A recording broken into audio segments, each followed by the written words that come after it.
Ki pulit ka jela kila register case ya ka jingmudui e jahar persya ya wei unong ya sat an hadien baka wei ka samla puli ka bale ya ka internship kala keno ba ula jrong ti ya ka ha ka chamber jongu ka badan hakiting road shlo USPCT uba dangsan krim haba keren shakilat sai kubor hak arf kendai trik naitung ula ong ba ya ka e jahar la ujor hak arfu pratrik naitung batla register ya ka case hapok Bharatiya Nyaya Sanhita BNS. Haka arpu pratrik naitung nila yok pediang ya ka jing ujor na ka weka samla ka bale ya ka internship. Kala keno bakat ba kadang syong hapok ka chamber jong uni unong asan bat ka wepan ka bale ya ka internship. Uni unong asan an ula khot ya ka syapok ka chamber jong u bat persyang bajrong kti ya ka. Henry kalaya le persyak bat kenyat ya u ong USP. Kala keno ru ba ula khat yaka bakan rung syapo kamera bat hang taru ula persyang biang bajrong kti yaka benrap USP. Katkum ka jing ujor kani ka samla kala perta jingarap bat pentip syaki parlok jongka.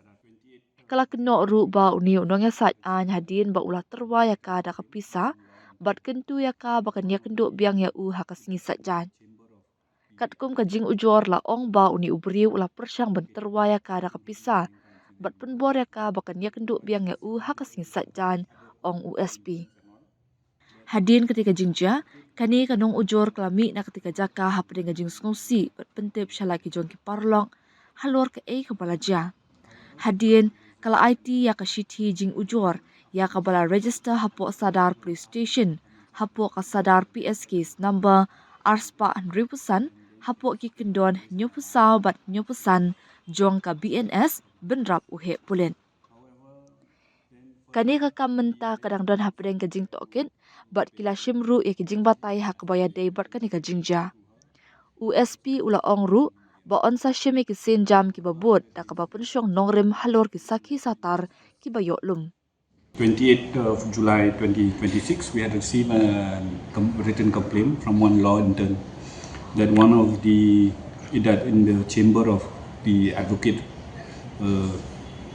located at Kiting Road near Goenka Engineering Works, that while she was sitting there with her other co-interns and all, that the advocate had called her to his chamber, to his room, and then he had tried to molest her.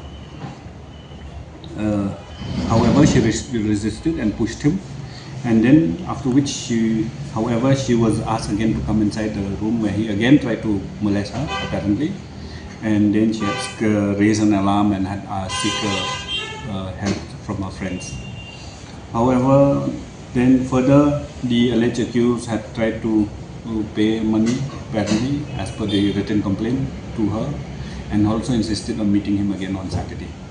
However, after the incident, the complainant left in a distressed condition and informed of her friends about the happening. And then she had written a written complaint in which it was registered in Sadar PS as Sadar PS case number 265 under 74 and 75 BNS.